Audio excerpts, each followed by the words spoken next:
Great. Yes. Hi, everyone.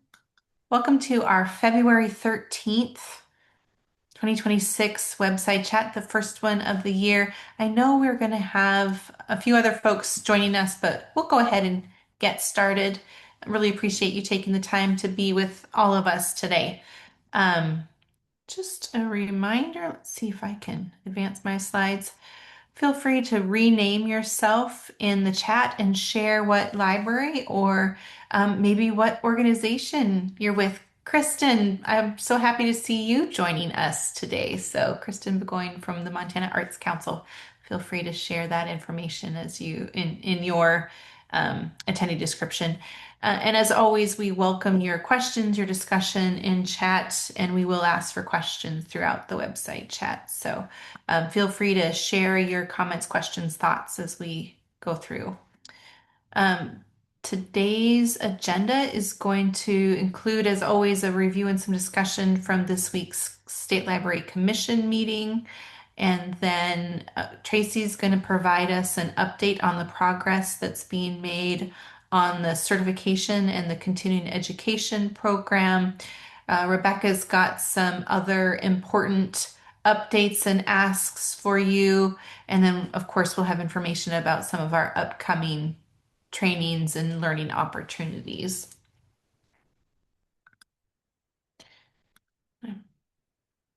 So, a couple of things from this week's meeting that I wanted you to just be aware of, some quick notes. First, the commission decided to move the date and time of their April business meeting. It will not be held at the Montana Library Association conference.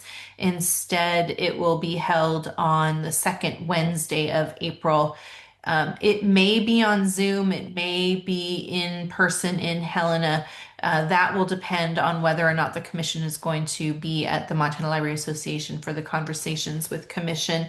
They're still discussing that question because the commission's committed to making sure that the conversations with commission complies with open meeting laws, including being available to the public. It's important for them to have the opportunity to have online engagement as well. And so if MLA is able to accommodate that request, then the commission will host their annual conversations with the commission at MLA. Regardless, the April business meeting will be on April 8th rather than on April 15th, as we had previously announced. And again, it may be in Zoom, it may be in Helena. And of course, we'll include that information in our public meeting notices a little closer to that meeting date. And then we're really excited that the commission is going to host their October 14th business meeting at the Mouse City Public Library. There was a request last fall from Mouse City as well as Jonna Underwood from the Golden Plains Federation for the commission to come out to Eastern Montana and Mouse City to hold their meeting. So we're looking forward to that. I'm sure we will arrange a library tour along the way for the commissioners who are traveling to Eastern Montana. And there's some possibility that the Sagebrush and perhaps even Golden Plains Federation meetings will be gracious enough to host their meetings in conjunction with that business meeting in order for commissioners to attend those Federation meetings. And then the commission also talked about their interest in moving their business meetings around in a more formal way. The commission has uh, often held their October business meetings at a library around the state of Montana, but it's been more ad hoc rather than deliberate. And so they will be considering some changes to their bylaws where, as long as funding allows, the commission would hold their October meeting at a library and they would move those meetings around in order to um, visit all areas of the state. There was an agenda item to further review the public library standard pertaining to serving the community. Of course, we recently changed the open hours standard, which is a part of that particular administrative rule. The point that the commission was considering is that the language itself is aspirational, and they would like to see it perhaps be more specific and more library focused, what is actually the responsibility of the library and what can they accomplish. And then they talked about the importance of making the connection from these administrative rules to the Constitution and Montana law, Montana library law, more explicit. And so Commissioners Goss and Cuthbertson are going to be working on some suggested language changes to this particular administrative rule. They're not intending those changes to create any kind of functional changes for libraries. These would simply be language changes with one possible exception, and that exception is for more language pertaining to artificial intelligence. There's already a standard that requires libraries to have websites and to provide internet access and Wi-Fi access. This language would consider the role that libraries might play in helping to support artificial intelligence uh, um, literacy and services. So those two commissioners are going to prepare some draft language for the commission to consider later this spring. And then if the commission wishes to move forward with those changes, we would go through the administrative rules process that you're all becoming very familiar with. I'm going to just pause there in case there are any questions about what the commission is considering with regard to these rules.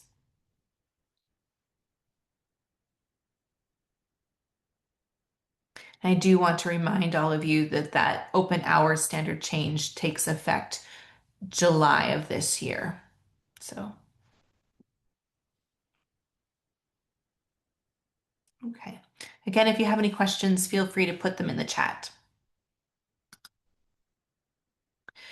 The commission also had a great presentation from the state of Montana's new chief AI officer, Chris Tarabochia. He's been with the state now for 3 or 4 months. He presented sort of his vision for how the state of Montana should be thinking about AI and AI adoption. He really sees AI as a tool to enhance our work and to make state government more productive. He's also very interested in how AI can be advanced in the state of Montana.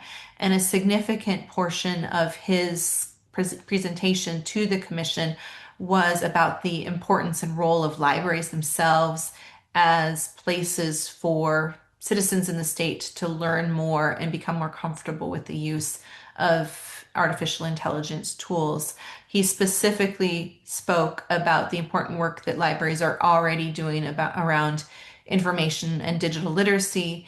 He recognized libraries as trusted members of their community where people go to seek information. He understands and supports library values, and he sees libraries as a place for knowledge transfer to occur, including helping citizens gain more knowledge about artificial intelligence. So it was a really great conversation from a state leader who really presented a strong understanding for the role and opportunity of libraries. I included in this presentation a link to that portion of the commission meeting if anyone wishes to go and learn more. It was this discussion that prompted the commission to think about including AI in some proposed changes to the public library standards. And I know this is something that's really on our minds at the state library. Our staff are brimming with ideas for how we can make more and more use of AI. In his role as the chief AI officer, Chris is going to be doing what he calls a coffee talk with our staff here in a couple of weeks, where staff can kind of brainstorm and really dig in with some AI tools that we're making use of here within state government to just explore how we can make more use of it and learn more about it. One of the other points that Chris made that really resonated with me that I think is maybe something that we should all be thinking about is that because AI is advancing so rapidly, we really need to approach it with a learning mindset. This isn't something where we will learn it and we will be proficient and we will just begin using it. It's something where we need to be open to the rapidly advancing change in the technology itself and the opportunities that's going to bring to us. And I think librarians, again, are ideal ambassadors for AI because we do approach our work with that kind of learning mindset.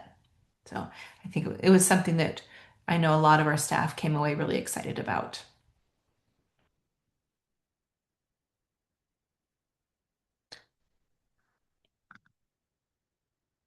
And then another conversation from the commission meeting that I wanted to bring to your attention, and again, I have a link to that portion of the meeting in this PowerPoint, was a discussion that the commission held about neutrality and whether or not libraries are neutral versus objectivity and what that means to approach our work in an objective way.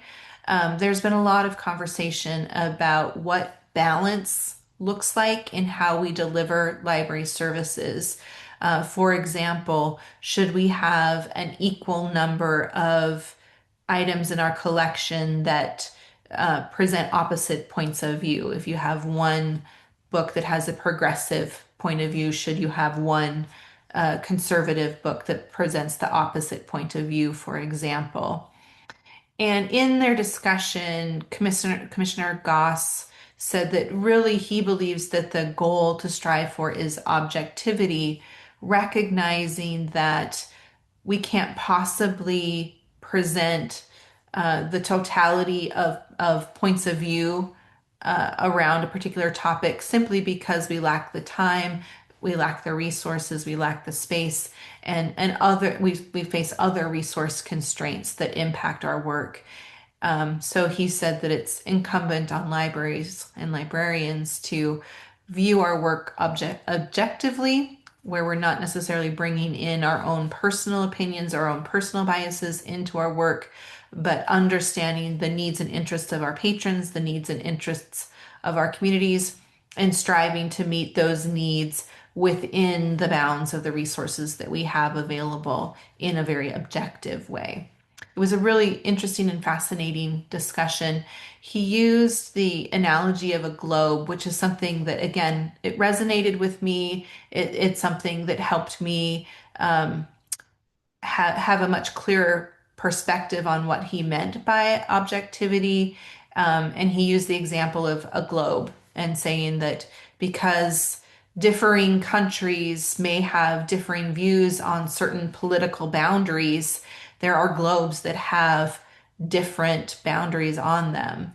And so, in his mind, the choice is if you're going to be neutral, to have either no globes because you don't want to present one globe over another, or you have to have all of the globes in order to make sure every single possible um, boundary is represented on those globes. And that's sort of an extreme example, but it shows the almost the challenge of the dichotomy. And so that's why he suggests that what libraries really strive for is objectivity rather than neutrality. So again, I thought it was a really interesting discussion.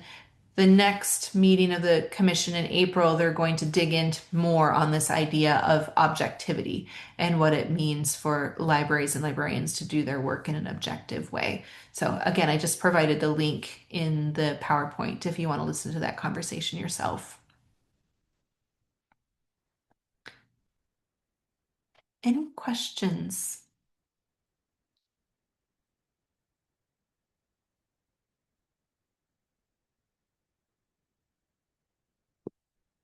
Okay. Tracy, I'm going to ask you to give us an update. Yeah. So this slide shows the timeline for the continuing education and certification process. The commission did talk about the most current draft of the policy handbook, which was updated because we had two very helpful public drop-in sessions. I think some of you on this call were able to attend and really assisted us in thinking about some of the details with making a change like this with the continuing education program. So the subcommittee is going to meet once again because we would like to take some of the feedback we received at that second public drop-in session and make some additional changes. And then we will take that policy back to the commission for their April meeting. The hope is that if they wish to make this change, they'll be able to adopt it. That gives staff time to begin the behind the scenes work with the transition. And so the commission would adopt a new policy and a course of study. And then staff would begin building an initial course catalog.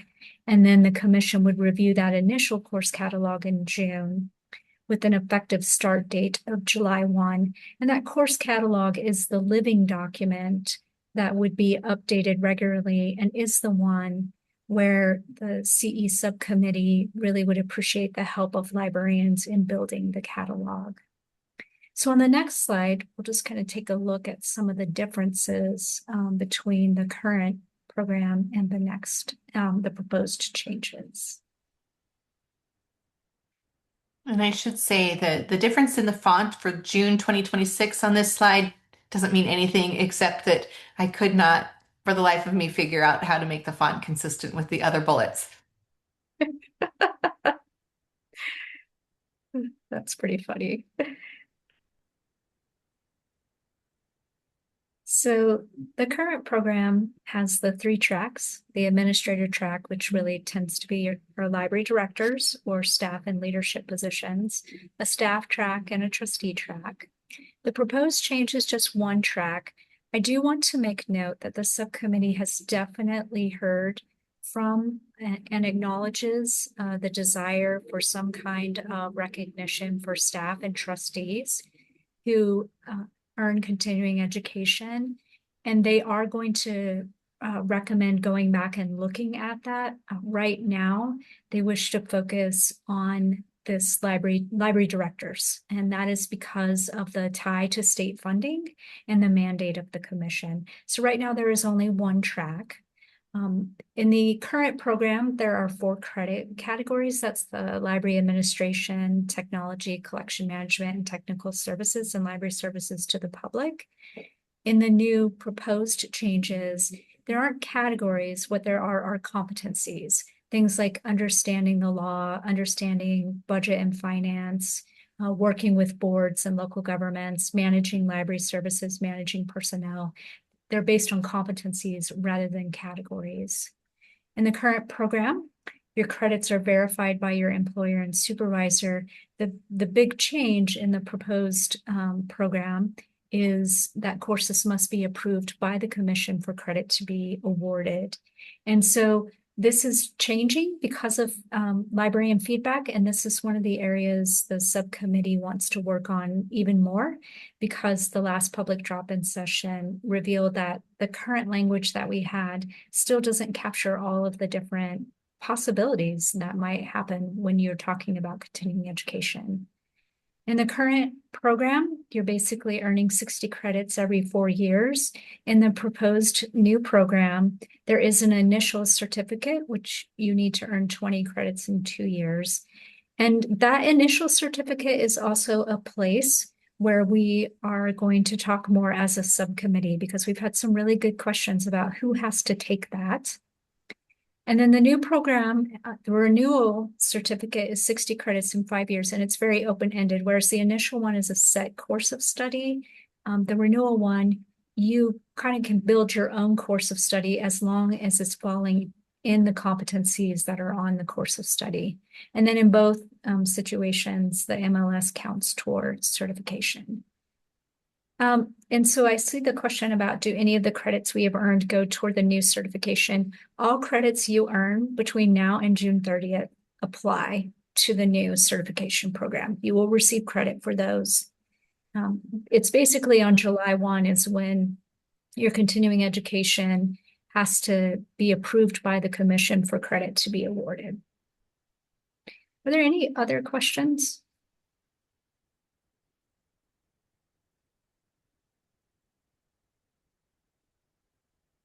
Beth Mary.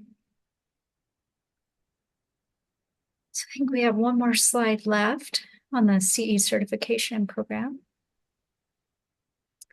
And In the first public drop-in session, people asked, what is the rubric? What do we need to be thinking about when we are submitting a proposal for a continuing education course to be approved? And the subcommittee tested the proposal form that Collet created for us, and they found themselves considering these questions. And so the very first one is, do the learning outcomes of the course fall under one or more of the competencies? Does the presenter have expertise or experience with the subject matter? Do the learning outcomes address the needs of multiple libraries in Montana? And then does the learning support the library in meeting the public library standards? It's not that all of these have to be a yes.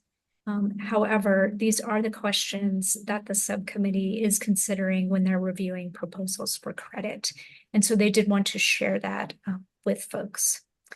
All of this information is available on our website. And after I am done talking, I will go grab that website and put it in the chat. So you can take a look at the current drafts of the policy. You can take a look at that course of study where the competencies are.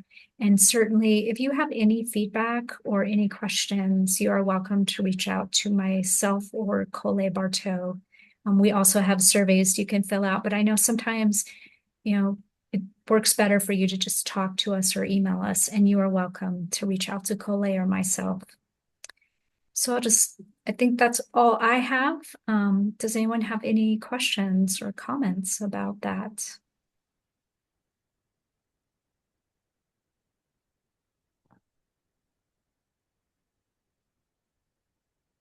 Okay, I'll turn it back over to you, Jenny. Thanks, Tracy, and uh, both Tracy and Coley and Rebecca were all really commended for their work with the commission on all of the changes that are being discussed and proposed. It's been a lot of work, as you can see, as the commission has really carefully deliberated about all of the changes and steps necessary to implement those changes. So thank you so much. All right. I'm going to have maybe let Rebecca talk a little bit about our information request for all of you, but I just wanted to remind everyone before she does that the Education Interim Budget Committee of the legislature is conducting an interim study of resource sharing, the kinds of services that we all share in to support our communities, and what it might look like to more adequately fund those kinds of services. So, Rebecca.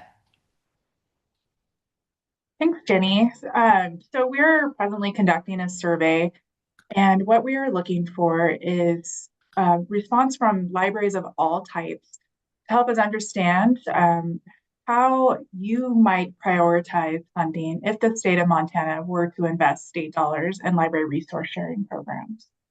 And so we're collecting this data now, and we'll continue collecting it through the Montana Library Association conference, as that'll be another opportunity for us to connect with librarians around the state. And so I encourage you to fill out the survey. There's a QR code on the screen that'll take you straight there. And I also just put the link in the chat.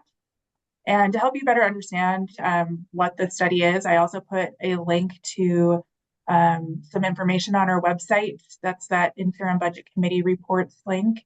And then also a link to the Education Interim Budget Committee website on the legislative website. And so your response is greatly appreciated. We've gotten about 60 responses so far, and we're hoping to get even more. Thanks, Rebecca.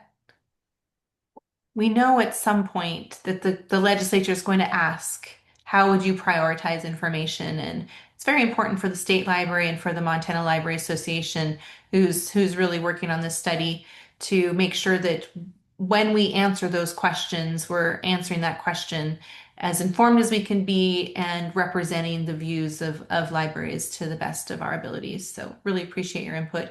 I will also say, as Tracy said before, if you just want to share your thoughts and comments, please do feel free to call me, feel free to call Rebecca or Savannah. We'd love to hear from any of you on these questions. And then I also wanted to mention that in addition to the more broad topics that we're collecting information on for the resource sharing study, we're really also interested in understanding the needs of school libraries in particular. So we have a more detailed survey underway to collect information from school librarians. And in particular, we need help reaching the smallest schools in the state, particularly those Class B and Class C communities. If you have relationships with librarians, school librarians in those communities, and you could encourage them to take this survey, we'd really appreciate it. Again, we're looking for information about how teacher librarians use resource sharing services or might use resource sharing services. We want to identify the gaps that we're currently not able to meet and ways that we can improve those services to better meet the needs of schools. We've seen some more engagement in Southeast Montana as more schools have been filling out that survey. So we appreciate all the support we're getting in Southeastern Montana to encourage schools to complete this survey. And I know Savannah is with us here as well in case anybody has any questions about this particular request. I did also just put that link in the chat for anyone as well. Thanks, Savannah.